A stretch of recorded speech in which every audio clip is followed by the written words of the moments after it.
Assalamualaikum warahmatullahi wabarakatuh. Alhamdulillahirabbil alamin wassalatu wassalamu ala asyrofil anbiya'i wal mursalin wa ala alihi wa ashabihi ajma'in. Rabbi shrah li sadri wa yassir li amri wa hlul 'uqdatam min lisani yafqahu qawli, amma ba'du. Alhamdulillahirabbil alamin, pada kesempatan ini kita kembali melanjutkan mata kuliah sejarah pendidikan Islam. Mudah-mudahan apa yang kita pelajari pada kesempatan ini bermanfaat bagi kita semua, serta memudahkan kita dalam meraih cita-cita kita dan mewujudkan harapan-harapan kedua orang tua kita. Salawat serta salam mari sama-sama kita hadiahkan ke pangkuan baginda Rasulullah SAW. Allahumma sholli ala Sayyidina Muhammad wa ala ali Sayyidina Muhammad. Kita berdoa dan mengharap mudah-mudahan kita yang mengikuti perkuliahan ini, begitu juga dengan kedua orang tua kita dan segenap keluarga kita, termasuk golongan umat beliau yang mendapatkan syafaatnya di yaumil mahsyar kelak. Amin ya rabbal alamin. Yang saya hormati dosen pengampu mata kuliah sejarah pendidikan Islam, Bapak Dr. Abdul Rashid Teguhdin Hamid MPD, dan sahabat-sahabatku program pasca sarjana PAI Pendidikan Agama Islam yang berbahagia. Alhamdulillah, pada kesempatan ini kita kembali melanjutkan mata kuliah kita dengan tema masa kejayaan pendidikan Islam. Jadi dengan majunya pendidikan Islam di masa ini, harapannya dapat menjaga dan merawat pluralisme, perbedaan dari segala hal, baik dari segi agama, suku, ras, budaya, dan lain sebagainya, yang pada akhirnya dapat memupukkan silaturahim atau menjunjung tinggi dari kemanusiaan serta menjaga integritas suatu bangsa manapun. Amin ya rabbal alamin. Poin-poin pada pembahasan kali ini sesuai dengan silabus yang disampaikan dosen kita. Yang pertama yaitu 1. Masa kejayaan pendidikan Islam. 2. Berkembangnya lembaga-lembaga pendidikan Islam. 3. Sistem pendidikan di madrasah-madrasah. Dan 4. itu puncak kejayaan ilmu dan kebudayaan Islam. Next. Masa kejayaan pendidikan Islam. Langsung saja berkaitan dengan masa kejayaan pendidikan Islam ini, menurut Makhluk Effendi dalam bukunya Dinasti Abbasiyah, Studi Analisis Lembaga Pendidikan Islam tahun 2020, menyebutkan bahwa banyak referensi menyatakan Dinasti Abbasiyah merupakan era kejayaan atau masa keemasan pendidikan. Dengan bukti literatur dan jejak peninggalan yang masih ada hingga saat ini, menjadikan masa itu disebut sebagai Golden Age karena perkembangan ilmu pengetahuan, seni dan budaya, serta peradabannya yang berkembang pesat, yaitu pada masa pemerintahan Harun ar-Rasyid tahun 170 sampai 163 Hijriah atau 786 sampai 809 Masehi. Harun ar-Rasyid merupakan salah satu khalifah yang memiliki andil besar dalam kejayaan pendidikan Islam. Menurut fakta sejarah bahwa pada masa pemerintahan Harun ar-Rasyid merupakan salah satu masa yang gemilang sepanjang perjalanan peradaban Islam saat bangsa Eropa yang saat itu pada masa kegelapan. Jadi Islam pada masa ini justru menjadi inti peradaban, pendidikan, seni dan budaya, serta ilmu pengetahuan yang mampu mempengaruhi seluruh dunia. Dalam catatan sejarah, kekhalifahan Bani Abbasiyah menguasai Islam mencapai 5 abad lebih, kurang lebih 8 tahun. Waktu yang cukup lama tersebut tentunya banyak sekali kemajuan-kemajuan dalam Islam itu sendiri, baik dari segi wilayah kekuasaan, ekonomi, dan sebagainya, termasuk kemajuan dalam bidang pendidikan yang akan kita bahas.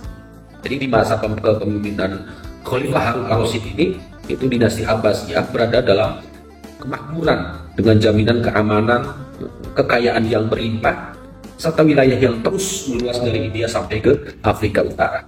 Jadi pada masa itu juga ilmu pengetahuan agama memang berkembang sangat pesat, terutama pada bidang ilmu Al-Quran dan Hadis, bahasa dan sastra, dan ilmu kalam. Sehingga di masa Harun ar-Rasyid pula tumbuh berkembangnya 4 mazhab fikih. Selain itu, ilmu lainnya yang bersifat duniawi juga tumbuh seperti ilmu filsafat, matematik, aritmatika, kimia, aljabar, astronomi, ilmu mekanik, ilmu alam, biografi, metafisika, serta kedokteran. Pada masa ini, pendidikan Islam mengalami kemajuan yang sangat baik. Dengan kemajuan pendidikan Islam ditandai dengan penerjemahan buku-buku dari bahasa asing ke dalam bahasa Arab. Gerakan penerjemahan inilah yang kemudian melahirkan para cendekiawan-cendekiawan besar umat Islam, yang kemudian melahirkan berbagai inovasi baru di berbagai bidang pengetahuan. Kebijakan Harun ar-Rasyid dalam masa pemerintahannya sangat memuliakan guru, memuliakan para ulama. Hal itu dapat terlihat dari gaji para guru yang sangat tinggi, hingga berkisar 200 dinar per bulannya. Jadi pada masa Harun ar-Rasyid ini banyak memberikan reward, memberikan penghargaan kepada ilmuwan-ilmuwan. Misalnya kalau dia menerjemahkan satu kitab gitu ya, ditimbang kitabnya. Saya pernah membaca di satu referensi sejarah, jadi kalau misalnya bukunya itu beratnya sekian gram, buku itu kan berat ya, apalagi kertas zaman dulu itu kan tebal-tebal, tidak seperti kertas sekarang, gramnya itu lebih tipis, jadi itu ditimbang. Kalau beratnya itu 500 gram, 500 gram itu kan lumayan berat ya. Itu diganti dengan senilai emas. Jadi emas harga 500 gram, itulah yang dia dapatkan. Jadi ditimbang. Nah, ini membuat ilmuwan-ilmuwan itu semangat untuk mengkaji, untuk menerjemahkan. Jadi berlomba-lombalah mereka dalam pengembangan ilmu pengetahuan. Apalagi Abbasiyah kan ketika itu sangat jaya dan sangat kaya, sehingga dia mampu membayar ilmuwan-ilmuwan ini. Makanya ilmuwan pada masa Abbasiyah ini cukup banyak tokoh-tokohnya. Mereka berlomba-lomba ya, karena penghargaan dari kekhalifahan Abbasiyah ini cukup besar, sehingga cukup makmurlah ilmuwan-ilmuwan pada masa itu. Juga dengan keseniannya sama, kesenian juga sangat dihargai. Mereka berkembang pesat dalam bidang kesenian, peradaban. Kalau masalah sosial politik itu jangan tanya lagi ya. Nah, tapi kita di sini hanya membahas masalah pendidikan. Masalah sosial politik itu ada mungkin di mata kuliah sejarah kebudayaan Islam. Jadi pada masa pemerintahan Harun ar-Rasyid ini pula banyak mendirikan perpustakaan-perpustakaan yang digunakan sebagai pusat pembelajaran atau learning center dan pusat pengembangan resource center. Oke, kita lanjut. Berkembangnya lembaga-lembaga pendidikan Islam.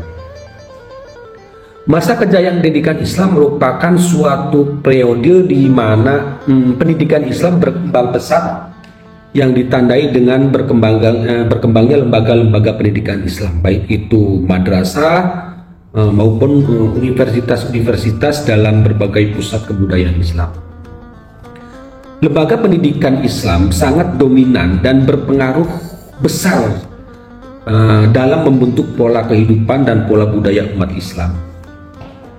Pak dosen dan sahabat-sahabat semua, berkaitan dengan masa keemasan pendidikan Islam ini tidak bisa kita lepaskan atau kita bisa pisahkan dari namanya peran Baghdad. Baghdad menjadi pusat pada waktu itu, pusat kajian keilmuan. Jadi di antara lembaga-lembaga pendidikan yang berkembang pada masa Abbasiyah adalah yang pertama itu kutab, yang kedua masjid, yang ketiga majelis ilmu, yang keempat observatium atau perpustakaan, yang kelima ada pendidikan istana, 6 ada khon atau khan, 7 ada ribat, 8 madrasah.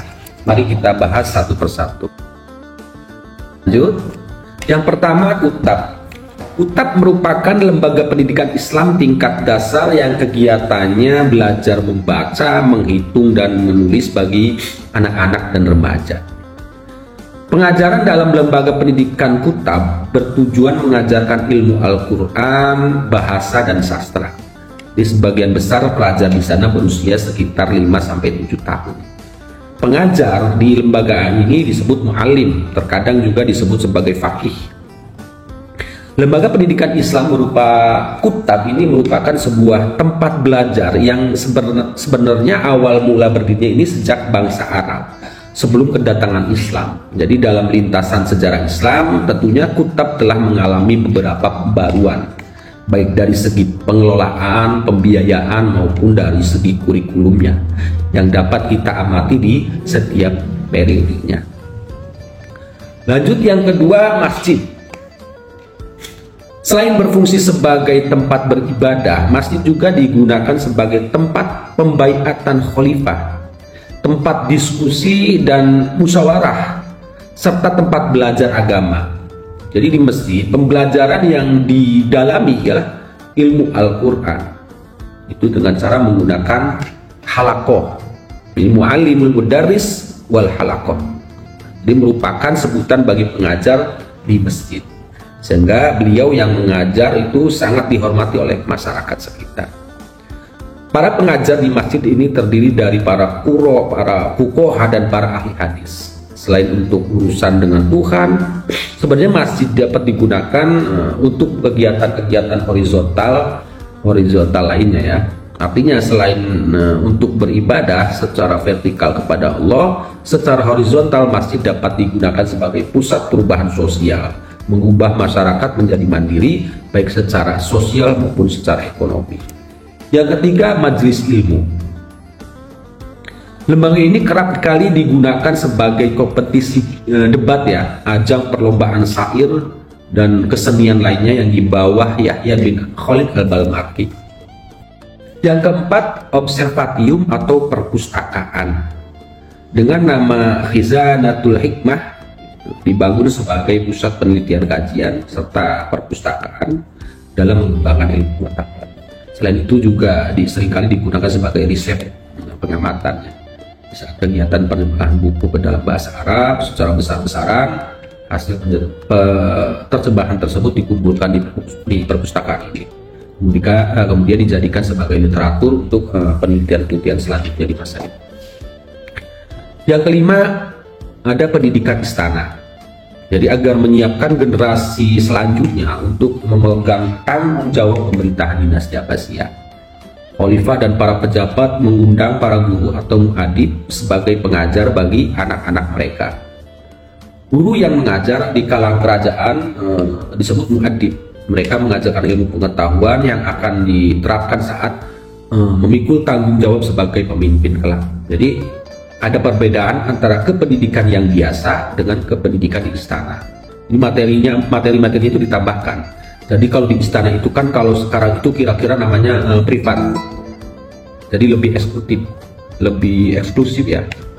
Jadi khalifah-khalifah ini kan ingin agar keluarganya itu bisa menyerap ilmu pendidikan umum seperti siswa yang lain, tetapi juga ditambahkan materi-materi yang mempersiapkan mereka untuk menjadi khalifah berikutnya, misalkan keahlian tentang pemerintahan atau misalnya belajar bela diri, karena kan mereka waktu itu kan masanya masa untuk perluasan wilayah gitu ya. Jadi ilmu-ilmu kepemerintahan, ilmu-ilmu bela diri, ilmu-ilmu yang mendukung nanti mereka untuk menjadi calon penerus tahta berikutnya.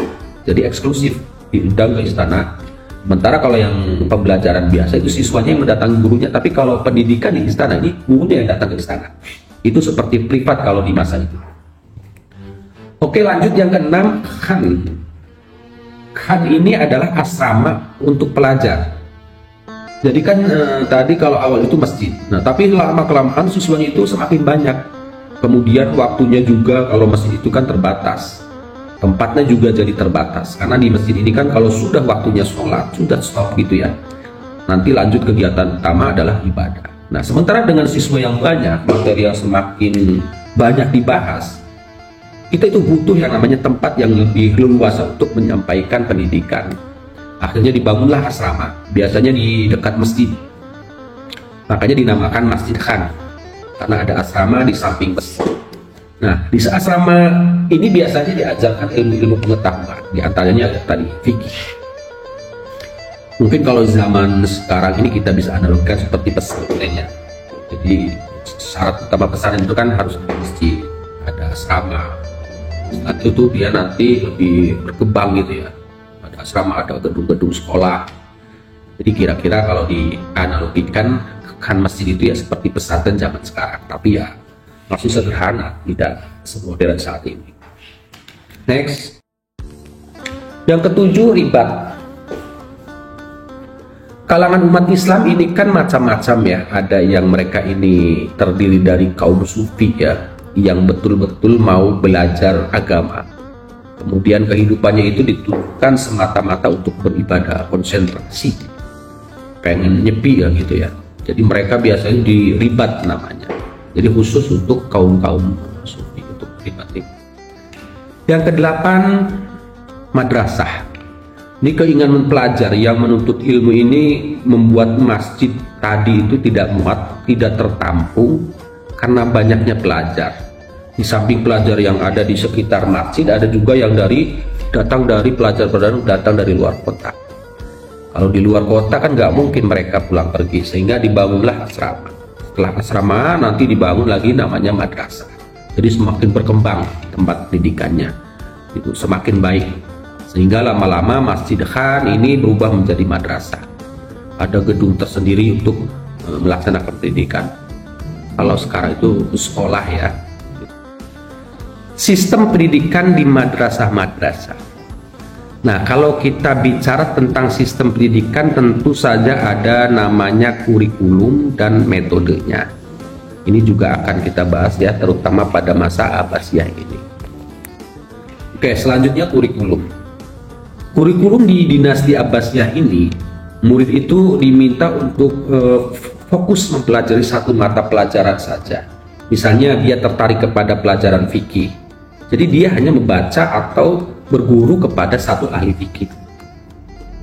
Nanti setelah dia selesai satu kitab, baru dia boleh ke materi yang lebih tinggi.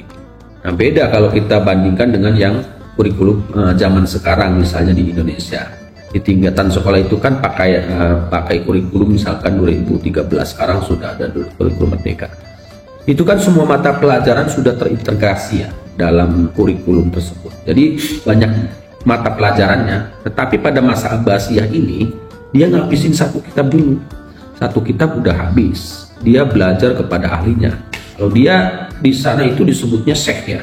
Jadi belajar kepada syekh atau ustadznya. Sudah selesai satu kitab, udah tamat, baru boleh ganti ke kitab yang lainnya, ke ustadz yang lainnya. Kemudian setelah itu kalau dia sudah jenjangnya sudah lebih tinggi, jadi dia boleh mengikuti bidang studi yang lainnya. Misalnya dia mau belajar fikih, dia belajar kepada ahli fikih. Kalau mau belajar hadis, dia belajar kepada ahli hadis dan semua. Mau belajar ilmu tarikh, dia belajar kepada ahli tarikh gitu ya. Jadi langsung ke ahlinya. Saya jadi membayangkan misalnya kira-kira kalau zaman sekarang diterapkan seperti itu. Misalnya kalau ahli tafsir di Indonesia itu kan ada Quraish Shihab nih. Jadi kalau kira-kira bayangan saya itu kalau kita mau belajar tafsir ya langsung ke Prof Quraish Shihab. Kalau mau belajar ilmu apa gitu, misalnya ilmu sejarah misalnya, belajar ke misalnya Prof Azumardi Azra, beliau sudah almarhumnya, atau belajar ke siapa gitu, Prof Parta gitu. Itu langsung kepada pakarnya. Nah kalau sekarang beragam ya, tergantung si tingkatannya. Jadi siswa itu kan ada banyak tipe. Ada yang biasa-biasa saja, ada yang dia memang motivasi belajarnya tinggi, dia juga didukung dengan pengetahuannya yang luas, otaknya encer, sehingga dia tidak puas dengan misalkan satu ilmu saja. Biasanya orang itu kalau dia sudah belajar itu ketagihan, kepengen terus. Jadi sehingga dia terus mencari syekh atau ahli-ahli ilmu untuk dipelajari. Next. Nah, kalau menurut Mahmud Yunus, kurikulum pendidikan Islam pada masa dinasti Abbasiyah ini ada 3 tingkatan. Yang pertama ada sekolah rendah, disebut juga Al-Kuttab. Ini materinya ya bacaan, hafalan Quran, pokok-pokok agama Islam, menulis, berhitung, kemudian belajar nahwu sorof ya, kemudian juga belajar hafalan. Bahkan orang-orang Arab ini kan sangat suka dengan yang namanya syair-syair dan kisah-kisah orang besar. Jadi ini yang dipelajari di tingkatan sekolah rendah. Mungkin kalau di kita ini kayak sekolah dasar lah ya, dari mulai TPA. Nah, sekolah dasar itu kan materi-materinya yang materi baru. Bagaimana belajar membaca Al-Quran, menghafal Al-Quran, dasar-dasarnya. Nah inilah tingkatannya, itu namanya Al-Kuttab. Yang kedua, jenjang selanjutnya itu tingkat menengah. Di tingkat menengah ini dia mulai belajar Al-Quran. Kalau yang tadi itu kan misalnya baru juz 30, hafalan surat-surat pendek. Nah sekarang yang lebih tinggi lagi, tingkat menengah ini mulai, kalau saya dalam bahasa saya itu Quran besar gitu kan, ada Iqra, sekarang belajar Quran besar ya, karena bukan pakai Al-Quran juz amma yang tipis tadi, itu sudah mulai ke Al-Quran yang lebih besar. Nah kemudian ke materinya juga bahasa dan sastra Arabnya. Kenapa harus belajar bahasa Arab? Belajar bahasa apalagi kan pada masa Abbasiyah ini wilayah kekuasaannya sudah sangat luas dan bahasanya juga sudah mulai beragam karena negaranya juga sudah beda-beda ya itu ya. Jadi perlu belajar bahasa dan sastra karena sumber-sumber ajaran Islam ada Al-Quran dan hadis itu berbahasa Arab. Kita sebagai orang Islam maka kita harus belajar bahasa Arab.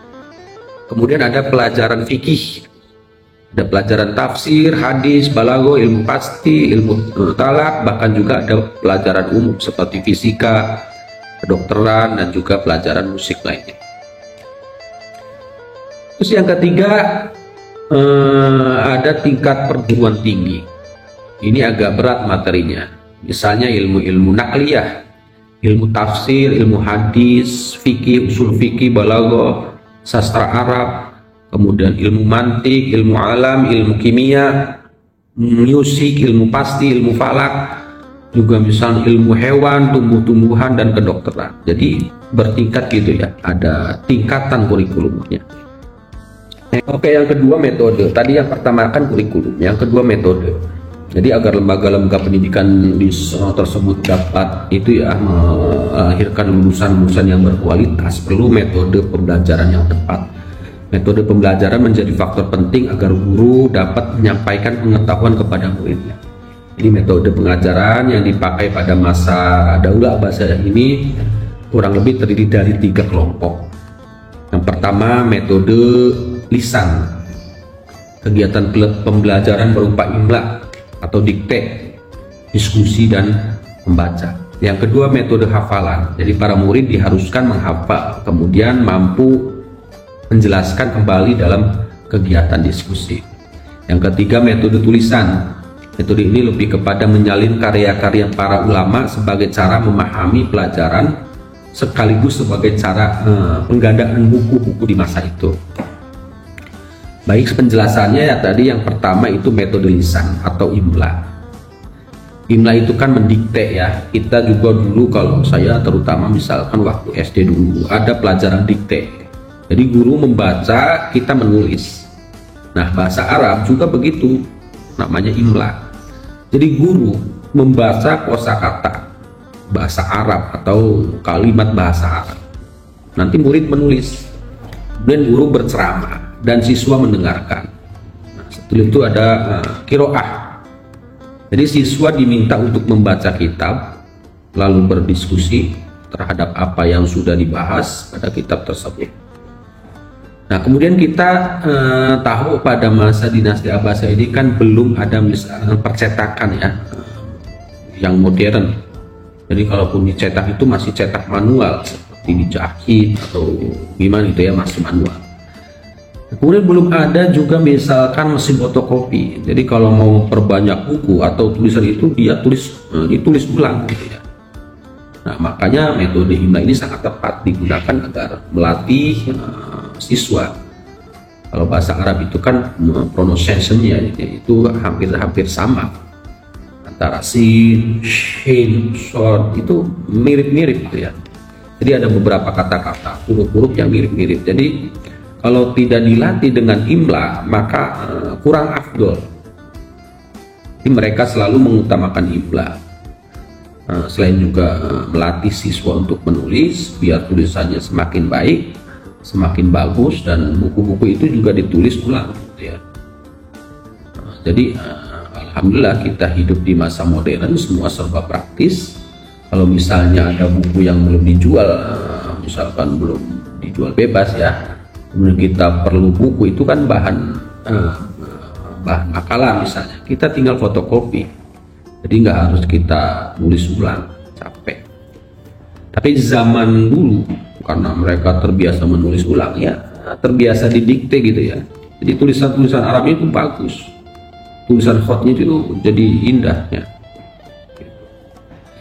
Kemudian metode yang kedua ini metode hafalan. Setelah menghafal, murid itu diminta untuk mengulang kembali apa yang sudah dihafalnya. Setelah itu didiskusikan dan dalam diskusi itu bisa saling misalkan mematahkan pendapat dan argumentasi. Apakah dia setuju atau tidak setuju, atau dia punya argumen baru, itu boleh. Jadi diberi kebebasan berpikir, diberi kebebasan berpendapat. Yang ketiga itu metode tulisan. Jadi tulisan ini diminta untuk mengcopy. Jadi misalnya si syekhnya ini atau si ahli ilmu ini meminta kamu tulis karya-karya ulama itu ya, misalnya kitab apa gitu ditulis. Di samping untuk menggandakan buku teks, ini juga kalau kita mencatat itu kan sambil mencatat kita sambil membaca, jadi ilmunya itu juga kita serap. Jadi ada banyak keuntungan. Selain membuat mahir tulisannya, menulis Arab itu semakin bagus. Jadi ilmunya kan sambil nulis, kan sambil baca.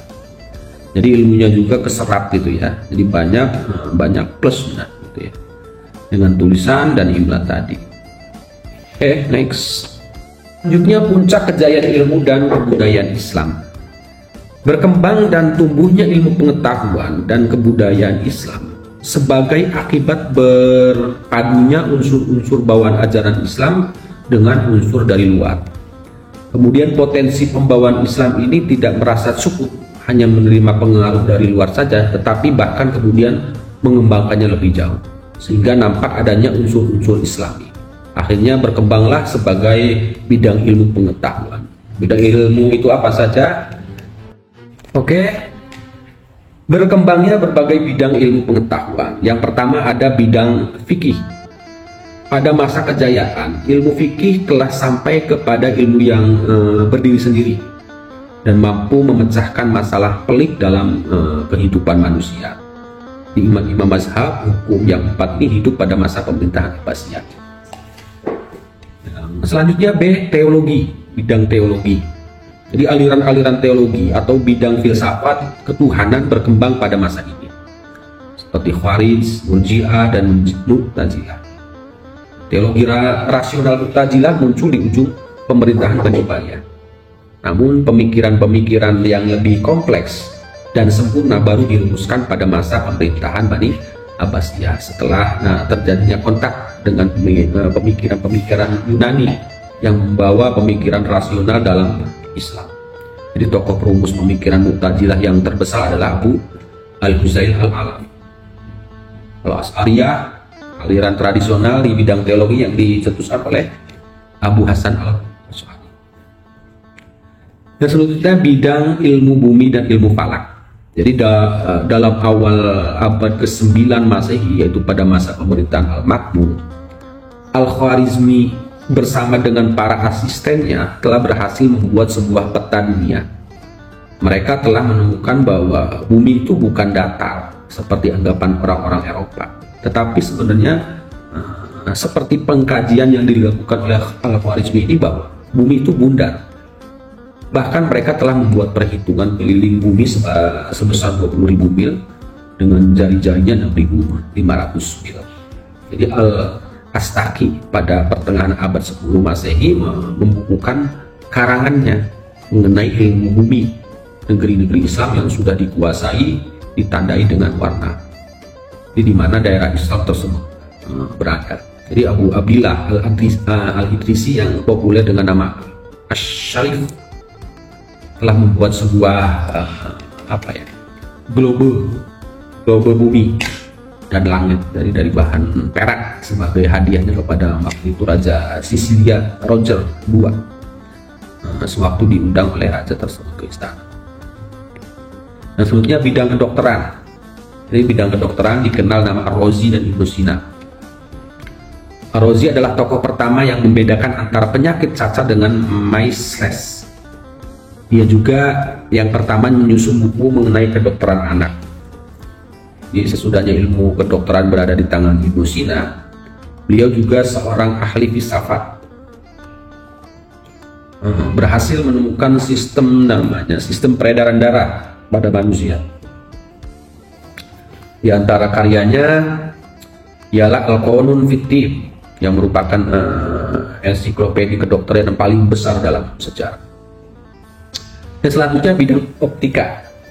Dalam bidang optika, Abu Ali Al-Hasan Ibnu Al-Haytami, yang di Eropa dikenal dengan nama Al-Hazm, terkenal sebagai seorang yang menentang pendapat bahwa mata mengirimkan cahaya ke benda yang dilihat.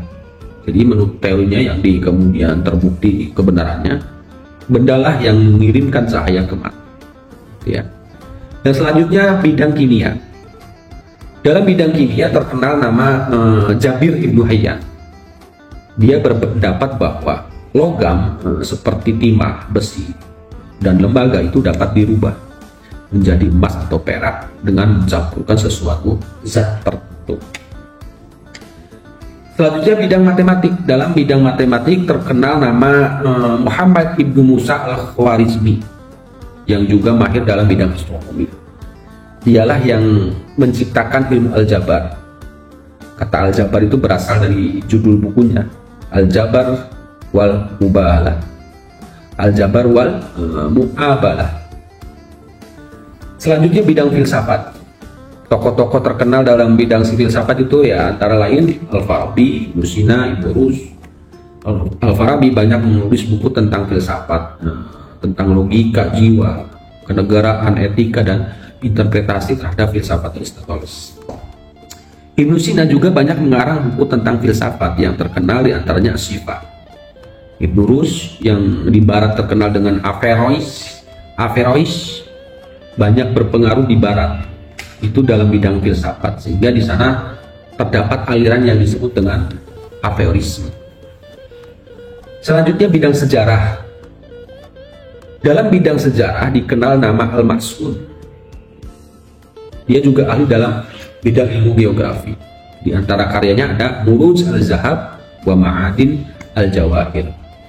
Jadi para sarjana muslim telah mengembangkannya untuk mendapatkan ilmu pengetahuan dari sumber tertinggi dengan mendapatkan pengalaman dan hubungan langsung dengan Tuhan sebagai realitas mutlak, sebagaimana yang dikembangkan oleh Al-Ghazali. Di samping itu para sarjana Islam juga mengembangkan metode observasi dan metode historis. Jadi dalam bidang kebudayaan, Islam telah mempersembahkan kepada dunia suatu tingkat budaya tinggi yang menjadi pusat budaya umat manusia berbagai abad sesudahnya. Jadi dalam bidang arsitektur itu sangat menonjol bangunan, misal bangunan masjidnya dan istana-istana yang indah ya, dari seni ukiran, dari seni sulaman dalam bentuk keindahan, ukiran kayu, marmer yang digunakan dalam berbagai bangunan masjid dan istana dalam bentuk permadani, serta barang-barang tenunan yang indah yang terkenal pada masa itu. Di seni musik, seni lukis, apalagi seni ukiran Islam yang dihiasi serta keindahan yang sangat-sangat mempesona di dunia pada masanya. Baiklah, dengan mempelajari majunya pendidikan Islam di masa ini, harapannya dapat menjaga dan merawat pluralisme, peradaban, segala hal, perbedaan-perbedaan baik dari agama, suku, ras, budaya, dan lainnya, yang pada akhirnya dapat memupuk tali silaturahim atau menjunjung tinggi nilai kemanusiaan serta menjaga integritas suatu bangsa manapun. Yang terakhir, penutup atau kesimpulan. Kejayaan pendidikan Islam dimulai dengan perkembangan lembaga-lembaga pendidikan Islam non-formal, diantaranya kutab, masjid, majelis ilmu, perpustakaan, pendidikan istana, khan, ribat, madrasah, dan lain-lain. Di antara faktor-faktor yang menyebabkan berdirinya madrasah atau halakoh untuk mengajarkan berbagai ilmu pengetahuan. Berkembang luasnya ilmu pengetahuan baik mengenai agama maupun umum, maka diperlukan semakin banyak halakoh atau lingkaran pengajaran yang tidak mungkin keseluruhan tertampung dalam ruang masjid. Jadi dalam puncak kemajuan ilmu dan budaya Islam terjadi asimilasi budaya, diantaranya budaya Islam dan budaya luar, sehingga muncullah berbagai ilmu, diantaranya ada fikih, teologi, matematika, fisika, kimia, kedokteran, dan lainnya. Demikianlah penjelasan singkat tentang masa kejayaan pendidikan Islam. Mudah-mudahan bermanfaat. Kurang lebihnya mohon maaf. Wallahul muwaffiq ila aqwamit thoriq. Assalamualaikum warahmatullahi wabarakatuh.